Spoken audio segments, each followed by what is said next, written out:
हमारे सामने सवाल लिखा हुआ है कि नंबर लाइन के ज़रिए 11.5 और 11.7 के दरमियान मवाजना करें।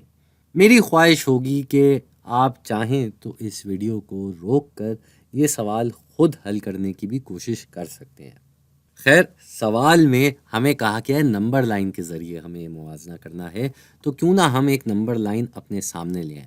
अब इस नंबर लाइन की हुदूद क्या होगी? भाई सीधी बात है, ये 11.5 और 11.7 ये दोनों नंबर बता रहे हैं कि ये दोनों 11 से बड़े हैं और 12 से छोटे हैं। 12 से बड़े होते तो 12 अशारिया कुछ होता, तो इसीलिए हम अपने नंबर लाइन की हुदूद रख लेते हैं 11 से 12 तक।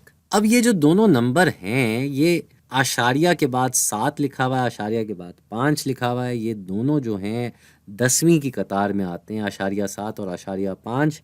और 10वीं का मतलब ये है कि 11 से 12 तक का जो फासला है, ये हम 10 बराबर हिस्सों में बांट दें। तो हम 10 बराबर हिस्से कर देते हैं। ये 1 2 3 4 5 6 7 8 9 और 10वां हिस्सा 12 पे आएगा। तो ये हमारे पास आ गए सारे के सारे हिस्से। अब सबसे पहले हम ढूंढते हैं 11.5 को। तो कैसे आएगा ये? भाई ये 11.1 आशारिया 2 3 4 और 5 यहाँ आ जाएगा 11.5। फिर हमारे पास आता है 11.7। तो अगर 11.5 ये है तो अगला 11.6 होगा और फिर आ जाएगा 11.7।